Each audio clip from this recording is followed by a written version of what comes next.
Good evening, workshoppers. It's been quite a couple of weeks since the last episode. In episode 173, we had Leviathan and Dreadscythe on to give some BlizzCon predictions, and I want to say, wow. Even though we predicted Diablo 4, everyone was expecting Diablo 4, we were still just blown away by everything that got shown off this last weekend. And this is the episode where, well, I'm going to start talking about it a little bit. So yeah, thank you for joining me here on episode 174, BlizzCon Blowout. There's a lot of thoughts that I have going on in my head, and well, as you can probably imagine, Diablo 4 is going to be a pretty big topic for the next couple of episodes. So we do have Season 18 that's going to be ending this weekend on Sunday, the 10th. And we guess that Season 19 will be starting on the 15th. If it not the 15th, the 22nd for certain. We haven't been given a 100% exact release date for that, but keep an eye on it. But hey, that's Diablo 3. We want to talk about Diablo 4. Maybe a little bit about Immortal if we have some time in this episode. I know if you are tuning in here live tonight, or maybe you've seen some of the tweets over on Twitter. We were supposed to have Leviathan on the show, but unfortunately, he is down with the con crud. He's down for the count at the moment, so everyone, go and give him some spirit energy to try and make it through this weekend, so that way he is prepped and ready, for the season opener next weekend. We probably won't be too much longer before we have him on the show again in order to go through and talk about his thoughts and his feelings for Diablo 4 and the BlizzCon experience in general. I will add one caveat to this episode I'm not going to be talking a lot about lore, and I know that's going to sound a little bit strange, like why is the lore guy not wanting to talk about lore in this episode when it's kind of like the BlizzCon wrap-up? And that's because I actually have a special treat, and I'm going to go ahead and tell you about episode 175 early to get that out of the way. So the next episode, episode 175, I'm actually going to be joined by Thunderclaw, one of the moderators for the Diablo subreddit, who is also a gigantic lore fan. And we're basically going to have an episode where the two of us just nerd out over everything that we learned at BlizzCon and Diablo 4, all of the theories, thoughts, conspiracies that are going on with just who's the bald-pilled guy in the opening cinematic. So there's a lot of lore things to digest, and so in trying to fit it all into a single episode with gameplay, convention thoughts, all these other types of things, figured let's just give it its own dedicated episode. And I invited Thunderclaw on, in order to help keep the energy that I would already have for lore even higher. Would just complete and total, nerd geek out for all things lore. So if you're wanting to hear my thoughts on lore and story, fear not. They're not in this episode, but they will be coming soon. But yeah. So that opening cinematic, I would love to have opened and played the opening cinematic here at the beginning of the episode, but it is 9 minutes long, and 9 minutes long, and it does not feel like it. Like, that's one of those ones where every time that I've watched it, and now I have watched it a lot of times, it's like, you want it to be longer. Like, it's like, basically, it's just long enough to get to the first commercial break if this was, like a primetime TV show, There's so much more they could do, and I tweeted this out, like, during the Overwatch opening cinematic. Blizzard just needs to start making movies. Like, where is the Diablo animated Netflix series? We need it now. We absolutely need it now. And it was just breathtaking. Being there, being in the the Mythic Hall, which is actually kind of funny. There was a technical glitch, but it only happened in Hall D. So if you were like one of those big hardcore Diablo fans, you were sitting in that main hall. You were, because that's where like the magic was gonna happen. And then that was the one place that was a technical glitch. If you were sitting anywhere else in the convention center, or if you were watching at home, it played through flawlessly. But we basically missed the whole part from where the other, like the thieves, the brigands, throw their hands down onto the lock to give their blood, all the way up to the point where the priest gets thrown against one of the back pillars. So it was a good like 2 minutes that we missed, but it didn't kill the vibe at all. The energy levels were just that high. Like everything that we had hoped for is finally coming true. And that Lilith reveal, this like the stepping through the blood skin, through reality. Everything was just amazing. And then the gameplay trailer going and showing like Duriel coming back. It was everything like my little heart desired. The convention was amazing. And I guess I should probably just start off with some of my overall thoughts of the convention, where they added in like 5,000 extra tickets. So I heard some rumors that there was like 45,000 people that were supposed to have been at BlizzCon this year, which is a new record.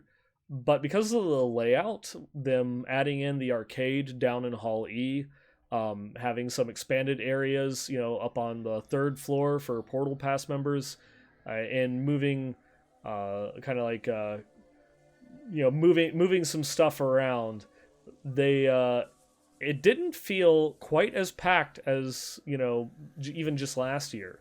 So I think they're getting really good at crowd management, and they're getting really good at, focusing and funneling people into different parts of the convention center. In this year they had the RFIDs, like the little radio frequency bands, so they kind of knew where people were going, when people were using demos, when people were going to the shop, how many people were like entering into the convention center in some certain areas and such. So it was I feel it's only going to get even better next year. No idea on what they might do for pricing or expanding the Portal Pass or anything like that, but this year felt really good in terms of crowd management. That being said, I was only focused on Diablo stuff, so who knows about any of the other panels. They could have been absolute jam packed, but it was all good. And speaking of just crowd management, they had the Mythic Hall D, where all the big announcements were made, was pretty much at capacity almost the entire convention. A lot of times, even for like some of the WoW panels, they normally would just have like free access to open and go. All the Diablo panels filled. They were like at capacity.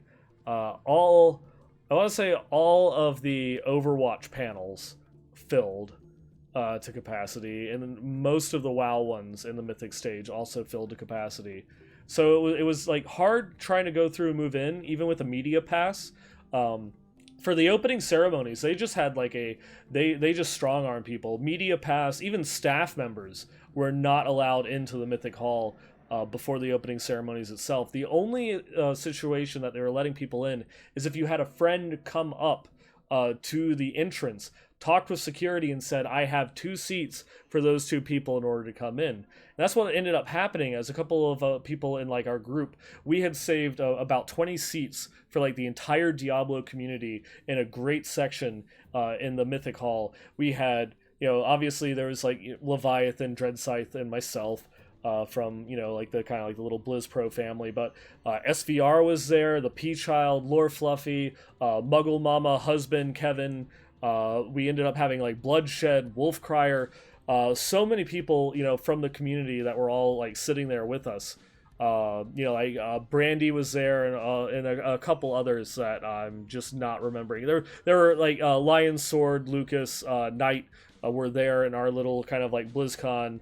Our annual BlizzCon group, where kind of like the fan meetups and such.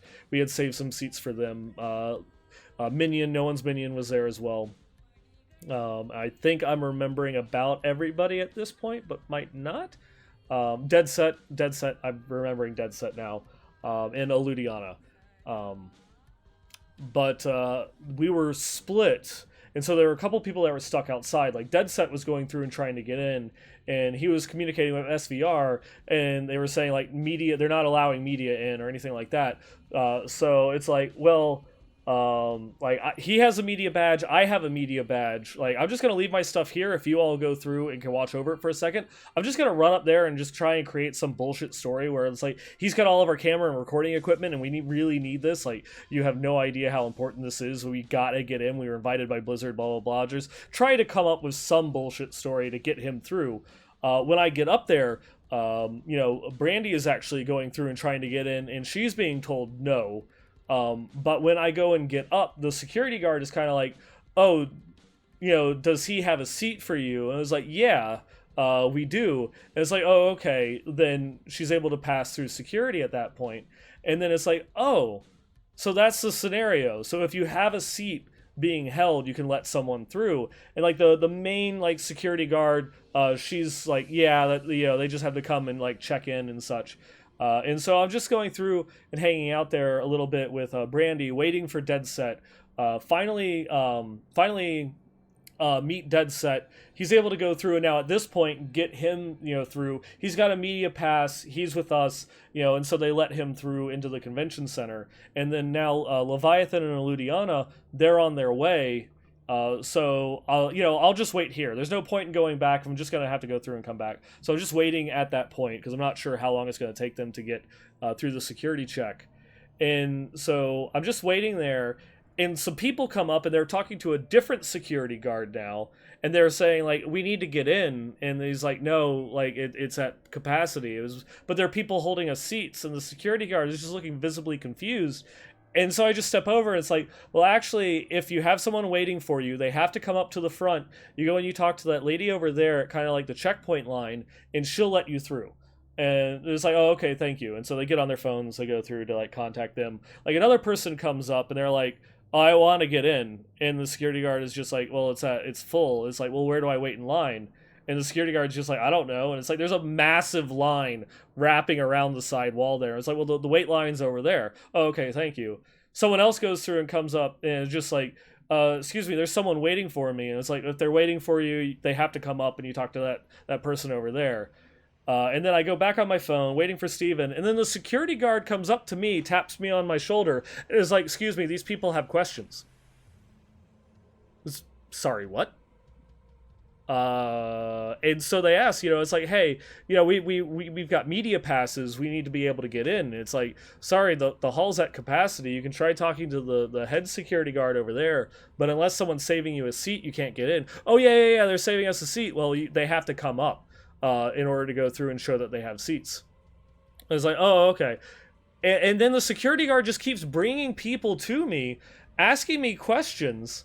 And it's like the most hilarious thing ever for me, that it's like that they now think that I work there.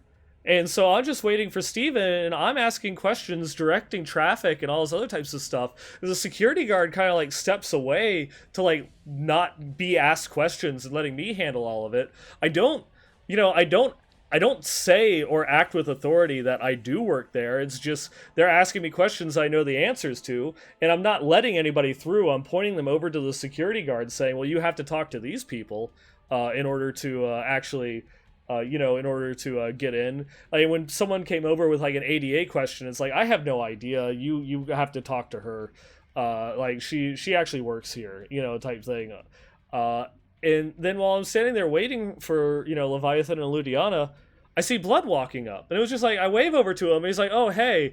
I turn to the security guard. I'm just like, he's with me. And so the security guard just walks up to the stanchion, pulls the divider rope up and said, oh, okay, you can come through. Doesn't even have to go and talk to the head security lady. Doesn't have to, go through the checkpoint. Just walks in. And I just, it's like, oh, we're over by D12. The seats are over there. And so then Blood is just like, oh, thanks. Goes and starts walking over there. And then the head security lady, like, goes to take a break, she walks up to me, and then just kind of like does this. And it's just like, it's like, I know. It's so stressful. People are such idiots right now, aren't they? It's like, oh, it. And then like goes and walks back to the checkpoint. I'm just dying at this point, trying not to crack. And then finally, Leviathan and Ludiana come up, and it's like, yeah, these are the last two people with me. Guard goes back over, lifts up the stanchion, lets them go through in, and just kind of like, hey man, you do a good job. Thanks for everything. And then I just walk away. So it was just, that was absolutely like probably one of the highlights of the convention that does not relate to Diablo in any way. That just speak with authority and act like you work there, and yeah, there you go. So that was interesting.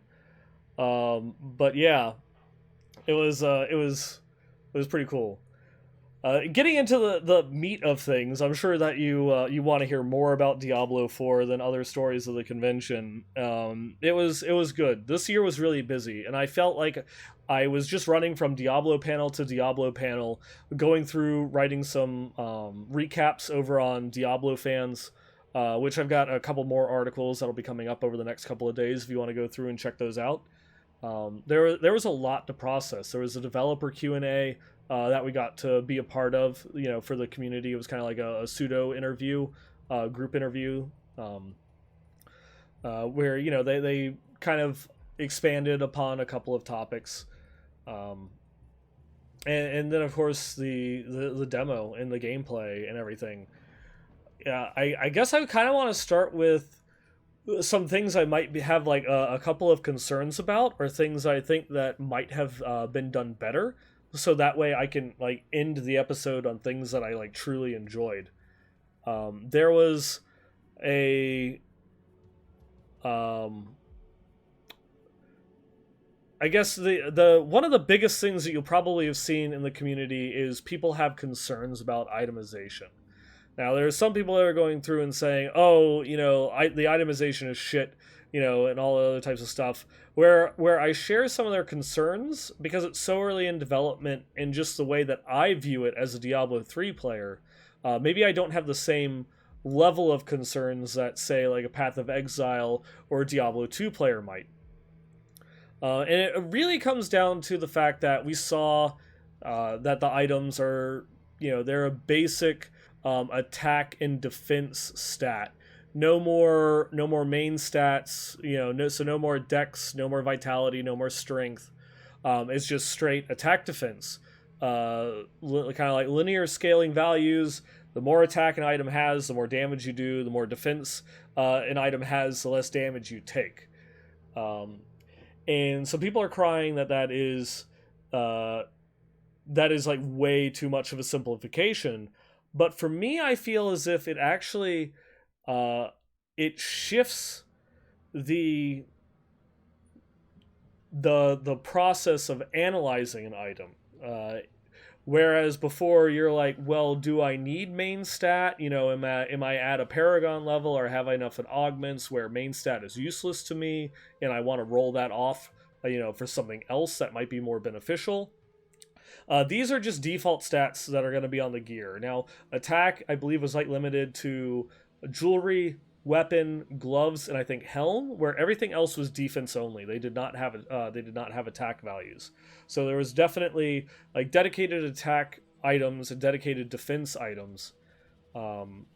In I To me, what it does is you no longer have to look, oh, it rolled dex, or oh, it rolled strength.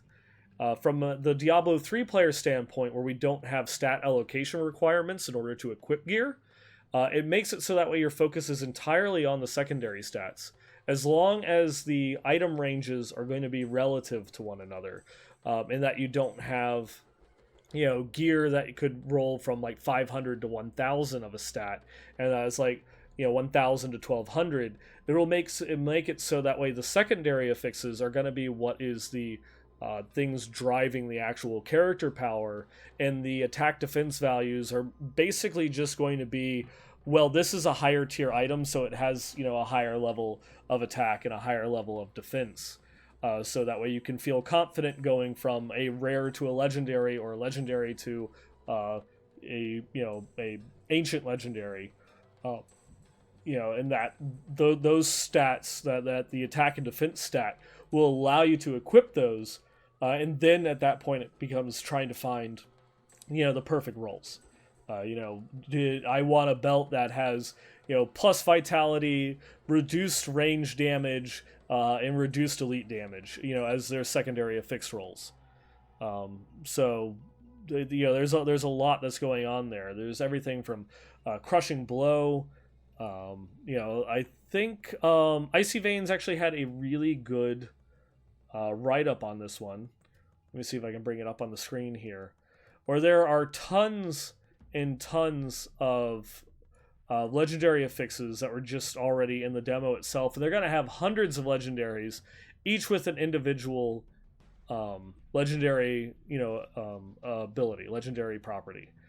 But then you have like all of these defensive affixes, all of these offensive affixes. Then you have like some resource management and some other ones. There's already tons of secondary stats that you can potentially have rolled on your gear that will give a lot of leeway in between items, and you no longer have to worry, well, does it have dex, does it have vitality? You don't have these base things. And I have notifications turned off, but holy crap, Blood just raided the podcast with 404 people.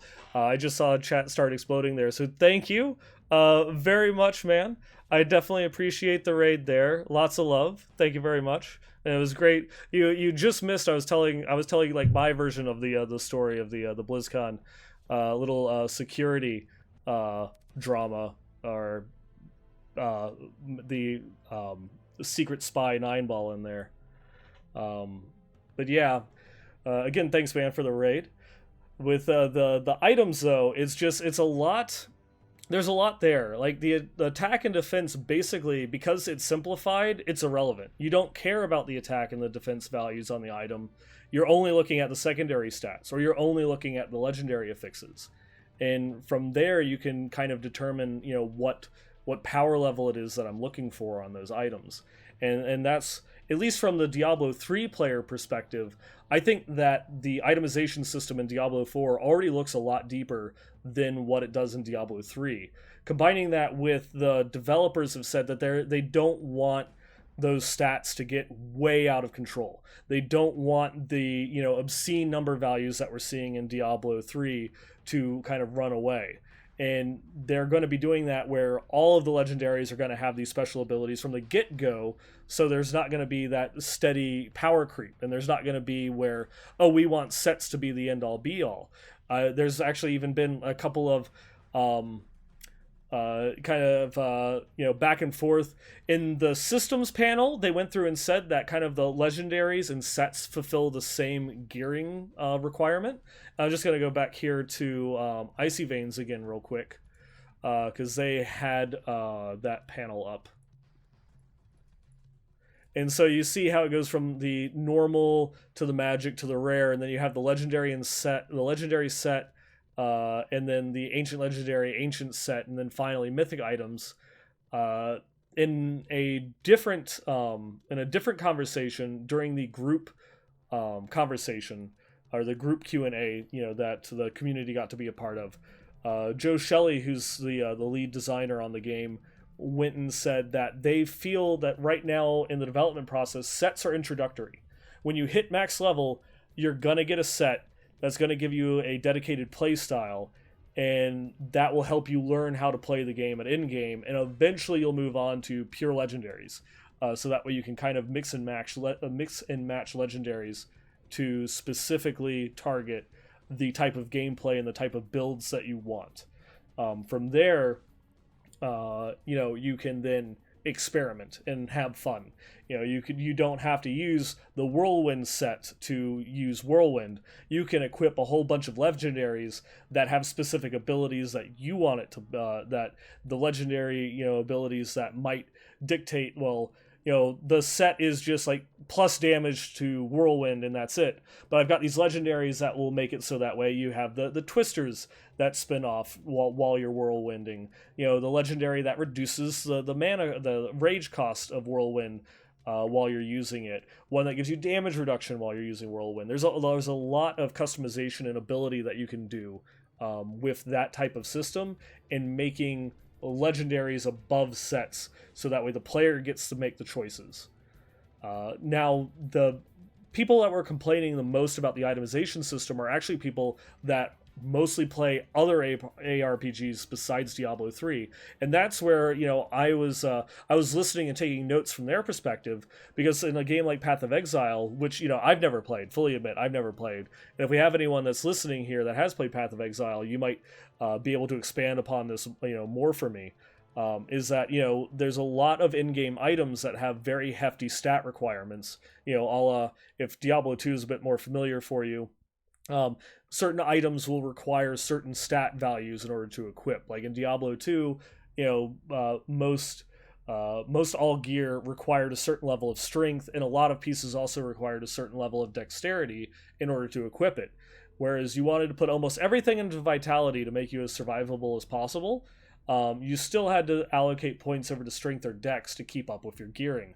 Path of Exile continued that system and expanded upon it, where a lot of the in-game items have very severe stat requirements, and that made you maybe branch off into areas of the sphere grid or their talent tree system that you wouldn't normally go into, just because they had, like plus 20 to this stat or plus 20 to that stat to help fulfill those requirements, or you were just equipping a stat stick. Like you were just going to equip, a particular necklace or something that had just a lot of base stats on it and no real special abilities, just to make it easier for you to equip those other legendary pieces.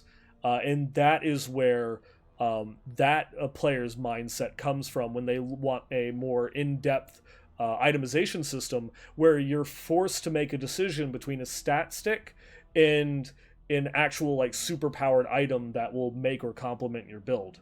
And I think that there's definitely there's cases for both, and there's a lot of things that can be done in either system, and I'll be interested to see if this base attack defense simplification of the items in Diablo 4 stays, or if they do something more akin to Diablo 2 or Path of Exile in that respect. But I wouldn't mind them keeping it as is, coming from as mostly a Diablo 3 player, just because it makes the gearing decisions a bit more dynamic and puts a little bit more power in the player's choice compared to Diablo 3. It's going to be a little bit more in-depth from there. Though I will share one concern that SVR has brought up, with the fact that Crushing Blow is making a minor appearance. And for those that might not be familiar with the Diablo 2 mechanic, or it was a brief mechanic in the Diablo 3 Reaper of Souls beta, Crushing Blow was a fixed % chance to trigger an effect that reduced a mob's current health by 10%. So that way, if you were attacking a boss and it triggered, they would drop from 100 to 90, or 90 to 81, 81 to 73. So its power level continually got weaker the lower that a monster's health got, but it did so much damage. It overshadowed almost everything.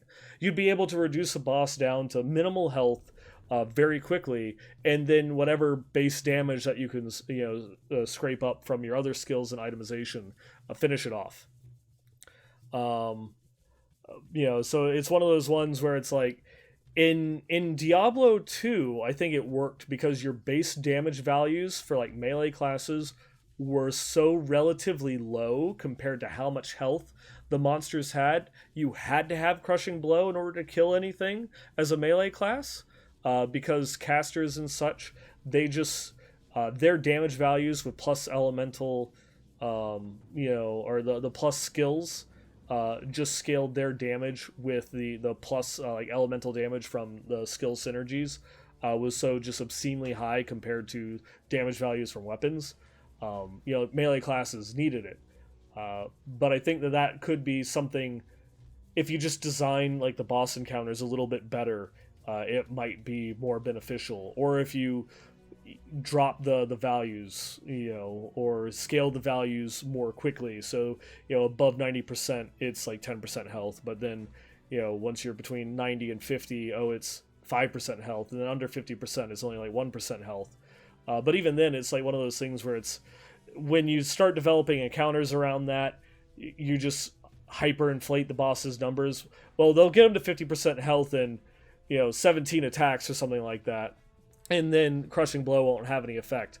So we can design around like this health pool instead of just starting at that health pool and not having crushing blow, or maybe doing something else where crushing blow is like a pseudo crit mechanic or something along those lines. It's I don't know. They ended up not being able to figure it out for Reaper of Souls, and thankfully they didn't, because everything scaled just to obscene levels. That crushing blow, if we had crushing blow, we would have been doing 150s well beforehand. That's like the one thing that kind of concerned me. There could be ways of going through and doing it properly, but then like how much time do you have to spend developing a way to make crushing blow work versus just not having crushing blow and then putting that development time into something more interesting. Because that was one of my biggest takeaways from the demo itself, especially from the barbarian and the druid, not so much the sorceress, was how much more positioning and your skill choice mattered, especially at the low end.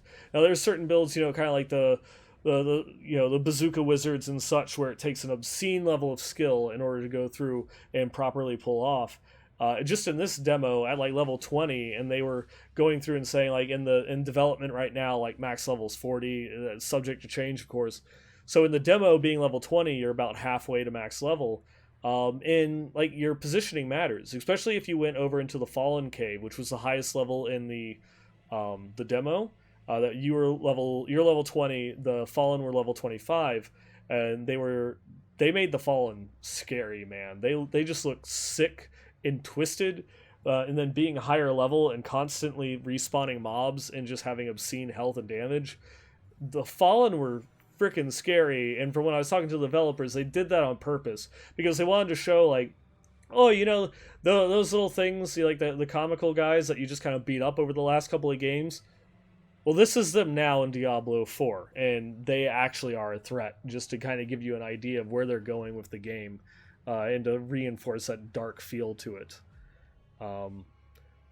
But like the Barbarian, I remember like going through and getting some really fulfilling play because they had the skill Rupture, where you would use a two-handed weapon and you would put a dot that did like 1,000 damage to enemies over 3 seconds for everything kind of like in the area that got hit. And it was on I believe a 10-second cooldown, but the cooldown reset if you killed an enemy with it. So if you're fighting a boss or an elite, and you can pull tiny mobs near them and then hit Rupture, the mob will get killed by the Rupture, reset its cooldown, so that way you can just keep the dot up, on the elite or on the boss for a lot longer. And so it made your actual decisions and the things that you were doing as a player a lot more impactful and meaningful, than just spamming Frenzy or hitting Rend as soon as it drops off. There was a lot of built-in play that reinforced good gameplay. And so if you only ruptured that boss and you only had that like 30% uptime, on the dot, they died a lot slower than if you were actually being cognizant of what your skills did and what was going on around you. Pull that little mob, wait the extra second for like that little mob or Fallen to get over next to like the elite shaman or one of the drowned to come over to the Sea Witch, and then hit Rupture, so that way the small one dies and then resets the cooldown so you can hit the boss again with it. Same thing with the Druid, going through and saving that boulder and positioning yourself. Like if an elite spawned right next to you but is close to a wall, the boulder will stun the mob and push it away from you until it hits an object, or basically the edge of the screen, whichever comes first. So if you're close to a wall, it's only going to push it a little bit. It's not going to do a lot of damage, and it won't stun them for very long. If you just take the extra half second, walk around to the other side, and then cast it, you're going to push them all the way across the screen. They're going to be CC'd for a lot longer, and it's going to give you a lot more freedom to take care of everything else that's going on around you. Especially with the Fallen, because there were a lot of Overseers when they spawned as elites that they took a lot in order to go through and break down. And when you had Shaman sitting there reviving the other mobs around you, you're getting overwhelmed by all of the little guys and then the big elite like throwing Frozen out. With the druid, like I would position myself, hit boulder, throw him all the way across the screen, go start slaughtering everything else around me, and then deal with the elite afterwards. Now that everything's been cleared. As opposed to like the Diablo 3 gameplay now, which, with the exception of at the very highest level when you're pushing those extreme Greater Rift clears, it's just point and click.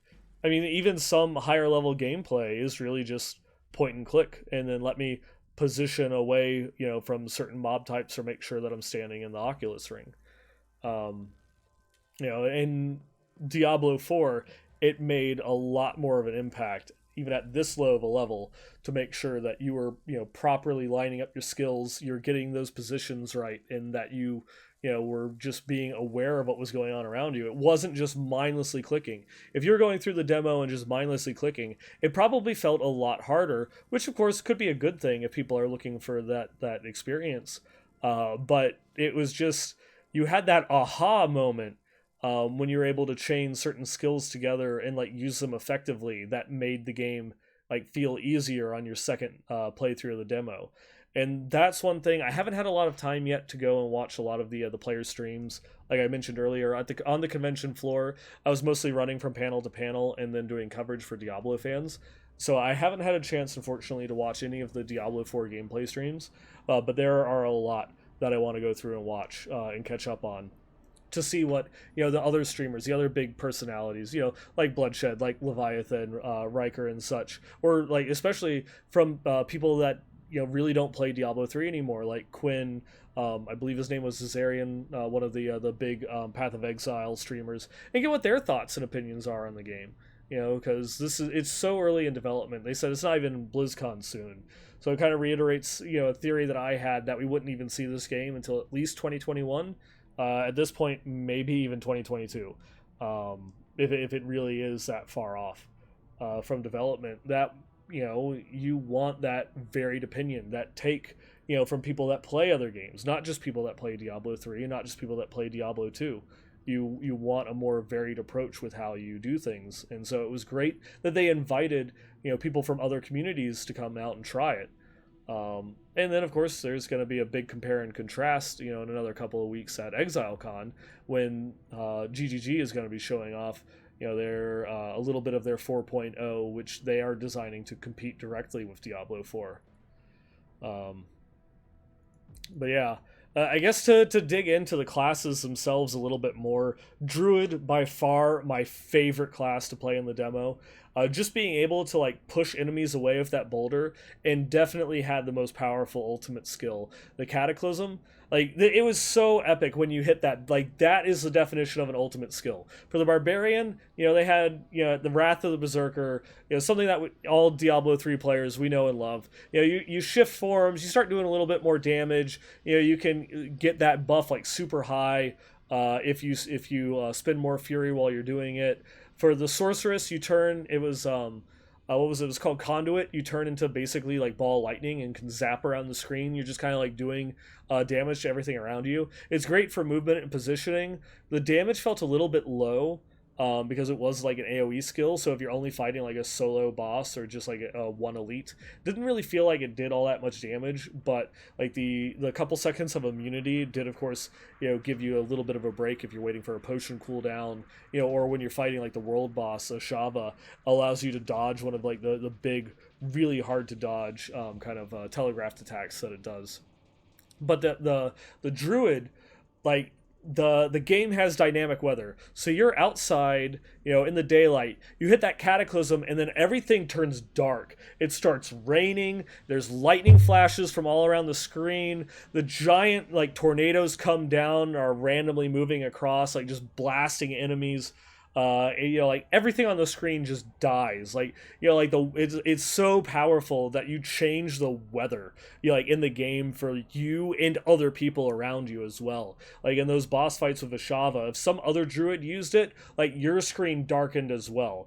It like that is an epic skill. That is like that is a true like ultimate ability, where it alters the world around you. It was that was just badass. Um, and then the shape shifting, like every time that you used a specific skill, like say like a werewolf skill, you shapeshift into a werewolf from whatever form you were. There's no more dedicated, I have to hit this button to become a werewolf, I have to hit this button to become a werebear, and I can only use these other skills while I'm in that particular form. It would shift you in between the forms dynamically and beautifully. The animations were wonderful.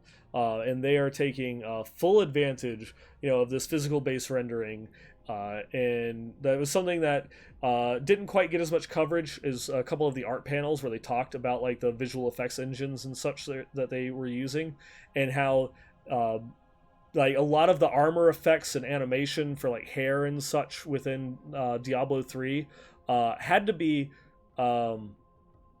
animated. It wasn't handled by the engine. An animator had to go in and animate those specific skills, which made like some skill interactions, if you really look at it, become a little bit janky. And this, it will flawlessly transition from one form to another, and back again. And there's a legendary that even reinforced that, where you would zap a random enemy with lightning every time that you shifted forms. So you would start off as a human, shift into werewolf, zap. You you go through and you swipe some people. With the werebear, you go through and do stomp for your big AoE attack, and then zap another one, and then you shapeshift back into a human, throw out a boulder, zap. You just keep on going back and forth, and it was it felt like really fulfilling being able to just blast enemies constantly, and you're just like rewarded for doing something that you kind of want to do anyways, shifting between your different forms, taking advantage of those different skills.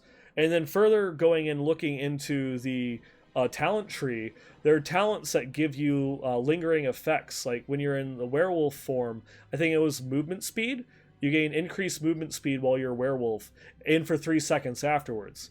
For a bear, you gain increased damage reduction while in the bear form, and for 3 seconds afterwards. So, if you want to be just a werebear, you can be just a werebear. There are generators, there are spenders, there are a whole bunch of skills that could be used while a werebear. But if you want to get that min-max approach, you can swap back and forth between your particular skills. And from the talent trees kind of had like a color coding that the values were yellow if they were modifiable, so it looked as if both like the damage reduction in the length of the damage reduction increased as you put more talent points into that for say like the werebear skill. So you had a lot of things to play with, whether you wanted to be like just a werebear or you wanted to just be super shape-shifty, going back and forth between all of your forms, because it had there's depth there with what you could do with the talent tree system. And I hope, of course, that they expand upon that. You're not just kind of like stuck with talents, and that there'll be more legendaries, like that staff that did the damage whenever you shape shifted, to kind of more hone in that. But as well as, imagine like a set of legendaries that would allow you to just stay as a werewolf or stay as a werebear, or stay as a caster, and make you more powerful within like those abilities or other ones that made it so that way you can shift back and forth. I did take a small look at like the elemental skills and such, but it was just, it's a druid, it's a shapeshifter. That's what you wanted to do, and they made it so much fun in order to do it. The skins themselves were like beautiful. Couldn't really zoom in on the characters that much, but there seemed to be like a lot of detail. And then from the art panel itself, like the level of detail that they went into the characters was pretty intense, even for like they admitted that they have to develop things from a very high angle, because from where the camera's going to be, but they have the advantage of, since the camera angle is always going to be the same. He was saying like, well, we don't have to do a lot with like say like the mouth animation. We just have to open it, and then you can see from the camera angle that like he's like yelling, that his mouth's open, and so that way they can put more fluid into the rest of the body movements, to like telegraph certain skills more. And then also each skill is animated or not animated because of the engine allows you to flow back and forth between the skills. So if you threw a boulder, and then shapeshifted into a werewolf, it's not just like a snap transition. Like your arm from that's extended for the boulder will also shapeshift into like the werewolf claw instead of like going through and being like pulled back. It was it was really cool. I'm not sure if you can get too much of that from a lot of the gameplay videos itself, but I just kind of sat there in in my second playthrough of the Druid, just to see, those transitions, in more detail. My second favorite was the Barbarian.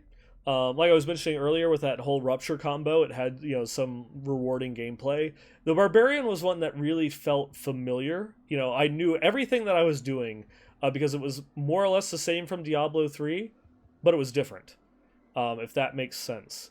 That it had, if you're comfortable and you're familiar with the combat system in Diablo 3, you'll start at a high level of knowledge in Diablo 4 from what it seems. But then you take a look at like, oh, well, Rupture resets cooldown when it kills something. So I want to hit something big and something small at the same time, or like a bunch of little things, so that way I can keep using the skill. So you have a little bit more thought process instead of, oh, Wrath of the Berserker is off of cooldown, let me cast Wrath of the Berserker again. It's the Wrath of the Berserker as well, just kind of like being that ultimate ability. It's cool to see it return. I do hope that they try to flesh out the Barbarian a little bit more. It's new skill, Upheaval, which kind of felt a little bit like Seismic Slam. Was a massive AoE, but it had a wind-up. So it was very Monster Hunter in its feel, because, there was a half second that you took to like bring the two-handed mace up and then swing it down at the ground in order to hit the AoE, but its damage was impressive. And so while you were vulnerable for a little bit, while you were charging up the skill, the follow through felt worthwhile. I've seen a lot of varied opinions, and I think most people either loved or hated the Barbarian, all based on how you felt about Upheaval. If you liked that kind of Monster Hunter feeling where, I'm going to take a risk and charge up the skill in the middle of a boss fight in order to like do some massive damage, then you'll love it. If you just want that seamless, non-stop actiony gameplay, you'll probably pick something else. But all in all, I really liked the Upheaval and the overall feel that they made to the Barbarian. And something that we didn't get to test in the demo itself, but was there, was this new system called the Arsenal system, where the Barbarian got to equip 4 different weapons, 2 two-handers, and 1 set of dual-wielding weapons. And from what the developers said, that a lot of the skills, and you could see it in the demo, required specific weapons. Like Ruptured required a weapon that did slashing damage, whereas Upheaval was required to be a two-hander. Frenzy was required to be dual-wielding, and there were a lot of other skills that required like a bludgeoning, a slashing, a piercing, something along those lines. Instead of locking you out of entire skill trees, they gave the Barbarians the ability to equip multiple weapons. So there's nothing that you have to do to swap back and forth. You just use the skill and it will take out the appropriate weapon. At least in the demo is how it played. So if I used Upheaval, it'd pull out the mace. If I used Rupture, it would pull out the two-handed sword. When I attacked with Frenzy, you pull out the 2 weapons and dual wield again. When you actually get the game, from what the developers said, that you will manually assign what weapons are tied to what skills. So if you wanted to say use Upheaval with like that two-handed greatsword instead of a two-handed mace, you could. And there's some skills that didn't have a weapon requirement, and so you'd have the option: do I want the skill to attack faster with dual wielding, or do I want the individual attacks to do more damage with like a two-handed weapon? And there's a lot of playthrough that you can do when you go and start assigning those specific skills to specific weapons. And I think that will give a load of customization to Barbs, and that two Barbarians might have very different takes on how they will actually be, using certain skills and such. And finally, the Sorceress. The Sorceress was a Sorceress. Played like a D2 Sorceress. Played like a low-level D3 Wizard. You casted Meteor or Blizzard and like Fireball once or twice, and then you were done. And then you had to sit there and spam Frostbolt until you had enough arcane power back up. Um, the it it didn't feel anywhere near as rewarding as the other two classes. You had two cooldown skills. One was I think it was Lightning Lance, where you kind of shot like a little bolt of lightning that would like kind of what was it? Vondu? I'm probably getting his name from Guardians of the Galaxy, that had like the whistle arrow. It acted like that, where it would just randomly fly around and hit enemies around you for a little bit of damage for a couple seconds. So it was passive damage that you didn't really interact with. You just kind of hit it whenever it was off of cooldown. And then, of course, your ultimate Conduit, which already was kind of like did the least amount of damage, out of it was like the least interesting of the other ultimates. It was it wasn't too much to write home about.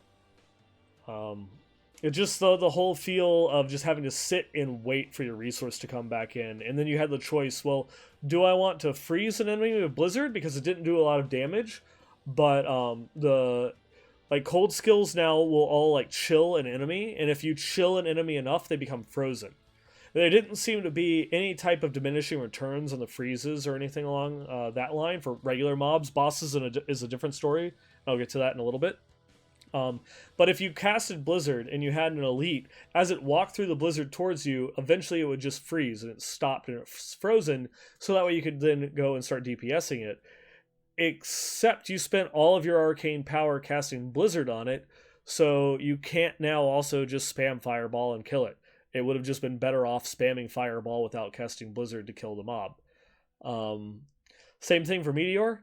It was just, if the mob is fast moving, just spam Fireball, and if they're not, use Meteor. But they both kind of just killed enemies instantly, so it didn't really matter which one you used. You could cast more Fireballs than Meteors. So it was like, it's the gameplay everybody knows of the Sorceress and expects of the Sorceress. And they didn't showcase anything new. They didn't showcase anything that, why is the Diablo IV Sorceress different from the Diablo II Sorceress? And that was like the one thing I was just kind of like disappointed by in the demo. I mean, don't get me wrong, it felt awesome. The animations were fluid. Your skills when you had the power were powerful in order to go through and kill things. And then against like the world boss, the Blizzard was awesome for going through and staggering it. But it just didn't feel anywhere near as rewarding in gameplay as the Druid or the Barbarian were. And I look forward to the changes that they make for that class. They did say that there were 2 other classes and that there will be 5 at launch, but they didn't say what they were. But there's 5 starting zones that are going to be, or 5 total zones that are going to be in Diablo IV. And Skosglen is where the Druids come from. Kyrgyzstan is where the Sorceress comes from. The Barbarian could be coming, across the Dreadlands, through the dry steppes in order to go through and get to the Eastern Continent, which kind of leaves, Hawazar the Swamp and the Fractured Peaks as the 2 zones that don't have any classes tied to them. The Fractured Peaks is kind of all new. It has a little bit of lore there behind monks and stuff like that, and kind of felt like Transylvania. And Hawazar is never been named before, but now that it has been, that is the homeland of the Necromancers. And, well, I have some theories on that one, but I'm going to save that for episode 175 when we do our lore deep dive, for everything Diablo 4. So just as like a little bit of a teaser on that one.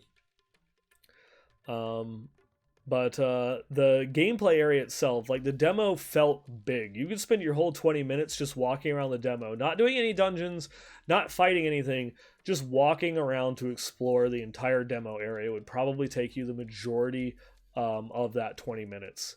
And then in the panel, when they went through and they showed the actual zone, it is tiny. That Skosglen is so small. The world was like 10, 20 times bigger than that one area. You're talking, it's going to take you hours and hours and hours to step foot across every inch of Sanctuary. And it's not even all of Sanctuary. It's just like one half of one continent. Like, there is so much more to explore. If you're a lore nerd, if you've ever wanted to see what the rest of the world looks like, this is the game for you. This is going to be so awesome. They said there's going to be like a couple of major social hubs, which I imagine are going to be like the big cities like Chaldeum. but then there's going to be hundreds of villages, hundreds of dungeons. The game world is just going to be full of like little random events, and then world bosses. They brought like a world boss into the demo to kind of like showcase the ability. The monster's name was Ashava, the pestilent, and it was amazing. It felt like a raid boss, and that's not to go through and say like, hey, we're bringing WoW into Diablo 4. I'm saying that, as a positive, as a definitely a big positive, because I think we've gotten in Diablo 3, we've just gotten so used to like Rift Guardians, which have like a couple of like little abilities, but they don't really have like a lot going on, and that you normally just kind of like, well, step out of the bad, and that's about it. Ashava had these huge telegraphed attacks that basically one-shot you if you weren't paying attention to react accordingly. She would kind of swipe across like the whole zone twice. And you're talking, the camera had to zoom out. So you're not even looking at one screen. You're looking at like 3 screens at once while you're fighting this thing. Or another one where she like dug her giant talons into the ground and just, did this massive sweep behind her. She would breathe poison and create poison puddles all across the ground.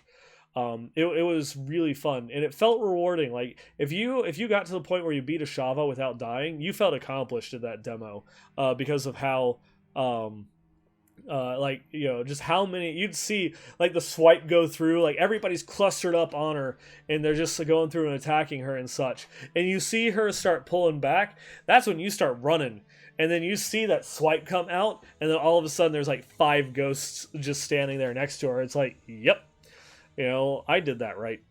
But that also was like the boss that really showcased this new stagger mechanic. So bosses are immune to crowd control. You can't stun them, you can't slow them, or anything like that. What it is that when you use a crowd control effect on a boss, it fills their stagger bar, which is a secondary bar below their health bar. And when that fills up, when you fill that stagger meter up, they become staggered, and that means different things for different bosses. For Ashava, it means that one of her talons broke, and that she was stunned for a couple seconds. Now that broken talon, when she did that big sweep, or kind of like the lunge behind her, the range was gutted. It was minuscule, and even if you did get hit by it, it did a fraction of the damage that it once did. If you staggered her twice, you broke both talons. So that way now, like, her damage, is just completely neutered. I don't know what would happen if you staggered her 3 times, because I never saw that happen. She normally died after the first stagger. But that's where the thing kind of like went back in, where Blizzard, I can understand that it does less damage. Maybe it costs a little bit too much arcane power, because it was great for getting Ashava staggered quickly in the beginning, because it stacked so much CC that stagger bar started filling up a lot, in order to go through and give you a little bit more breathing room by getting that first talon broken. There was one other boss that was in the demo, the Sea Witch, if you followed the main quest line, but it was tuned so low, I could not stagger her before I killed her, even just purposely trying to stagger her from the get-go. But one of the other developers kind of mentioned quickly that the stagger mechanic for like the Sea Witch was like she would scream and you would be stunned, not her. Well, she's effectively stunned while she's screaming. But her big boss mechanic is that she starts spawning these pools of water that the drowned, her little minions, start coming out of, and they would also do damage if you're standing on top of. When you stagger her, it clears all of those pools. So that way you're not having to deal with damage, going around the kind of like the encounter floor, and you're not having to deal with as many spawned minions. But at the same time, any minions that were still alive would become enraged and start to attack you while you're stunned. And so it's something that in the final game, that the gameplay mechanic around that is, well, there's a give and take. How many puddles do I leave up before I try and stagger her? And also, before I do, I have to make sure that I dwindle down a lot of these drowned. Otherwise, I might get killed, while the stagger mechanic is like going off. While I'm stunned from the scream, all the little minions might burst me down if I leave too many up. So it's a lot of give and take. It's these are some really interesting mechanics that we just haven't had like in a Diablo game. Like even like in a fight or an encounter like Diablo or Malthael like really don't even come close to like the level of just like, oh yeah, the Sea Witch in Dungeon 13. You know, that is one of those ones where it's like that. This is stuff that's early. That's their early development. They even talked a little bit about Duriel, where he has like some mechanics where they didn't say what the stagger mechanic is or anything like that, but like, you know, he's spawning maggots throughout the entire encounter, and he'll like pull a Ragnaros where he'll burrow underground, and now you have to deal with his minions, and so you have these phases, you know, where you're damaging him or damaging his minions. You know, so you have to like use your cooldowns wisely, because nothing would suck more than like blowing Wrath of the Berserker and then him burrowing on you and you waste the cooldown. But he also would have an attack where he like impales you and then pulls you into like his stomach, which will then kind of clamp down on you like an Iron Maiden. And so it's like there's already a bunch of really cool mechanics that are there. Like this early in development, I can't wait to see what they're going to be doing for like the actual like say like big chapter bosses. But the game is supposed to be non-linear, so I don't know if we're going to have like those set kind of like chapter encounters or what will signify kind of like your Belials and things of that nature. I imagine if you're going to include Duriel, he's going to be one of those big bads that signifies a significant step forward in the story. While not shown in any of the gameplay, during one of the art panels, they did kind of confirm that Andariel is going to be in the game as well. So that's another big bad that we can look forward to going and encountering. But I think that there's a lot going on there that if they're still 2 years out and they're starting here, as long as they continue down this line, we're going to have an amazing game. I'm not sure, you know, if it's still going to be like the game for everybody, especially when it comes like that itemization system.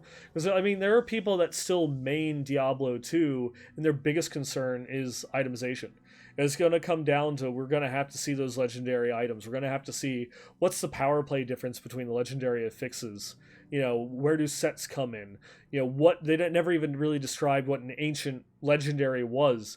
You know, because they said like mythic, the top tier, will have like 4 legendary properties that are randomly allocated. So you might, you know, you might find a mythic wand that has like 4 sorceress skills, but none of them are the ones that you want. Now that might be a build defining thing where I'm changing my talent tree to go and I'm going to start allocating skill points to use this wand. Or it might just be, well, I'll hold on to this, you know, for later. You know, while I try and get a mythic that has the skill allocations that I want. But you can only equip one of those mythics. So it is like that's the build defining item. And touching back on itemization again, those mythics, for any D2 enthusiasts out there, the mythics having like a randomly rolled allotment of 4 legendary properties is the God Wand or the God Staff. You know, if you played a Necromancer and you're looking for that yellow wand with +3 class, you know, +3 Poison and Bone, and +3 Bone Spirit, or Poison Explosion, or +3 Raised Skeleton, or whatever it was that you're looking for, that's what those mythic items are. Like, if you want rares to be like relevant, like mythics are basically like god rares from Diablo 2 is honestly what they are, because they're not set. You know, I'm just gonna run on Dariel until I get like the mythic and Dariel's Visage that always rolls these 4 stats or anything like that. It's no, I'm doing, you know, this high level in-game dungeon and a mythic dropped and I can't wait to find out what it rolled. And, you know, so between those, you have between the legendaries with the 1 property and the mythics with the 4, are ancients just legendaries that rolled with a bonus legendary affix, like they have 2, you know, so I can mix and match, or are they just a legendary with higher stats? Like, if it's just higher stats, it feels kind of boring. But an ancient legendary is one of those ones that will add to the loot grind, because I want, you know, I want loot socks, you know, so that way I can be like a Leapquake Barbarian, But if I get ancient loot socks, it's also going to add I might roll an ad that gives me a little bit of bonus to ignore pain, so I can keep it up longer, or it gives me a damage boost while I use it. Something like little tiny things or interactions like that, where I'd have an item with a guaranteed affix and like a randomly rolled one, and that is essentially what like rare items were in Diablo 2, where you're trying to get a roll of certain affixes together in order to have like that awesome piece. And I think if they go kind of that route and making those like the primary stat on the gear is like the legendary property is what I'm going and searching for. And then the secondary thing that I'm looking at are the secondary stats, and the attack defense skill is just completely irrelevant. Like I hope and I wish that the attack and defense skill, for as basic as it is it's irrelevant. Oh, if it's a legendary item, it's between 1,000 and 1,200 of this stat. And so you just like, well, I'm going to equip a legendary instead of a rare because it just gives me this damage boost. But then I don't care about what's the attack on this legendary versus that legendary. I want the legendary that has, crit damage on it. Or I want this one particular legendary with this one legendary affix, which also comes back in. Like nothing sucks more than like finding an ancient convention of elements that rolled like 160% elemental damage. I also want those affixes on the legendary properties to be smaller, so I'm just searching for the affix and not searching for a super high roll of the affix. That I'll be happy finding it, and then my decision between equipping legendary A and legendary B is, well, this one rolled plus HP and plus like defense against range attacks and like reduced resource cost reduction, whereas this one just rolled like movement speed.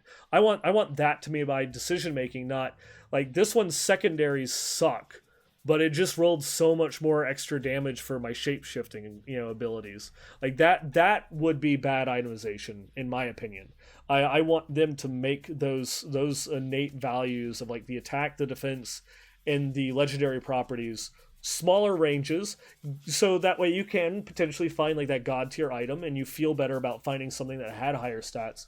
But to put more of a focus on those secondary affixes, so I can feel better when I do make those decisions, or I do find those gears, or gear, not gears, for that. And that an ancient legendary is just that same thing, maybe slightly higher attack, slightly higher defense, just so that way it makes it, if I find a ancient of a legendary that I've already found, that it's just instantly better.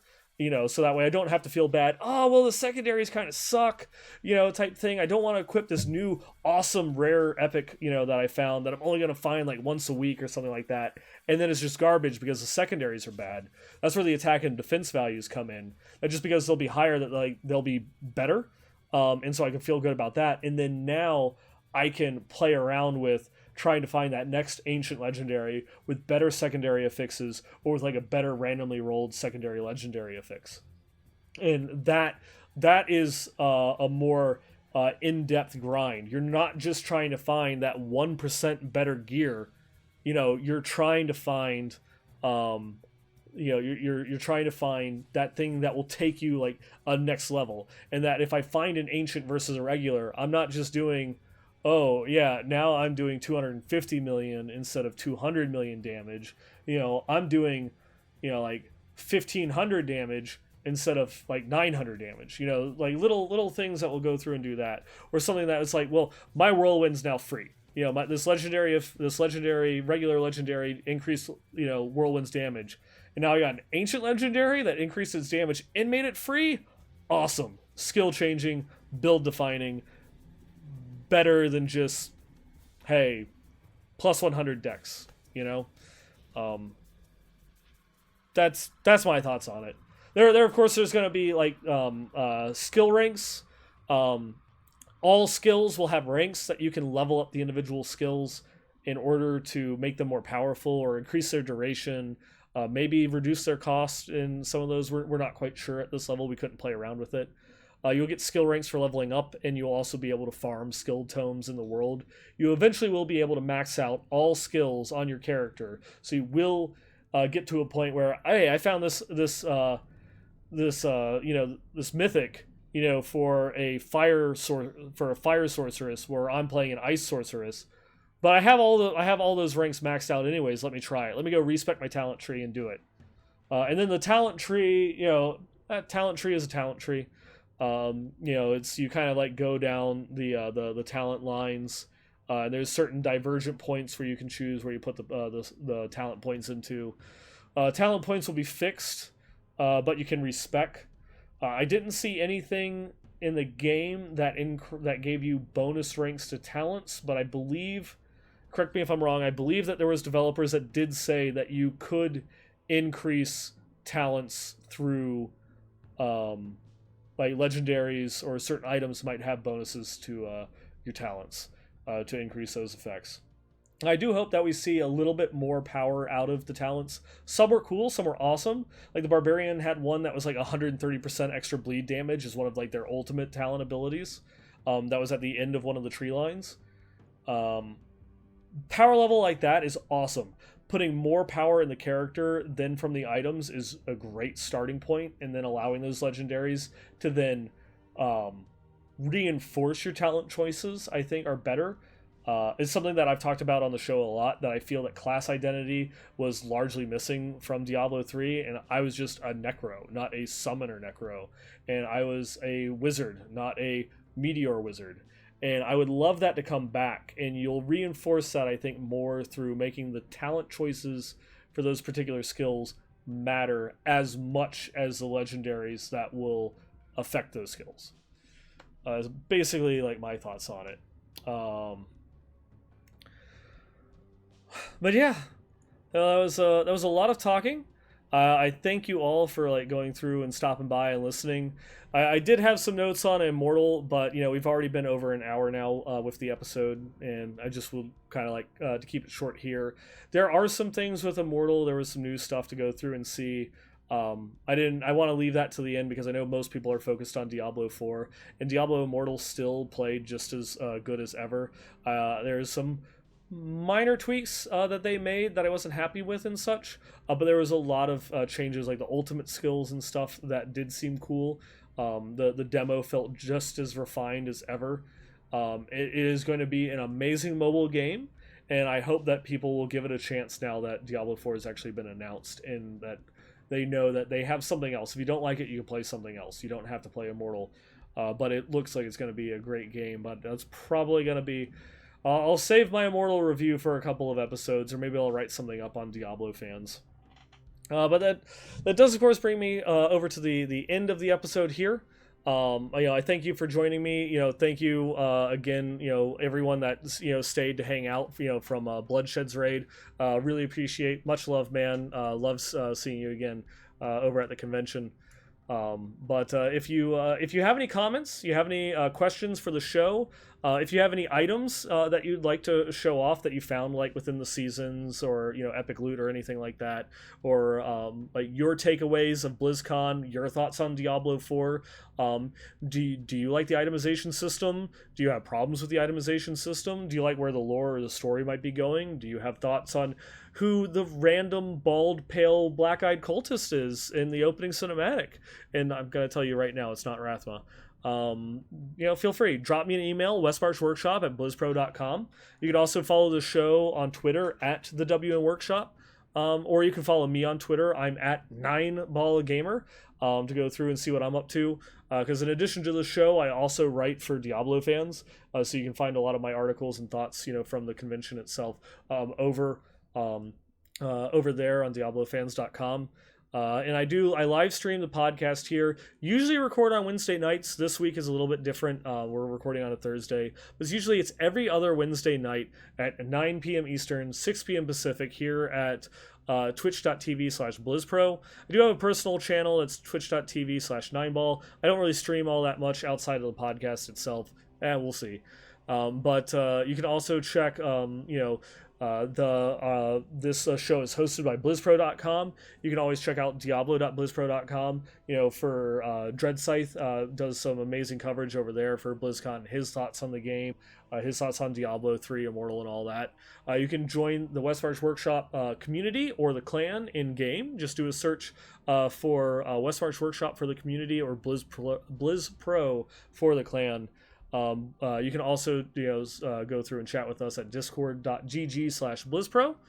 But with that, it's going to bring me to the end of the episode. And again, I thank you very much for going through and stopping by. I also want to say a big thank you for all of those that went through and wrote into the show's contest from the last episode for that virtual ticket giveaway. I enjoyed reading all of your thoughts and your speculation on where the game might go or what it might look like.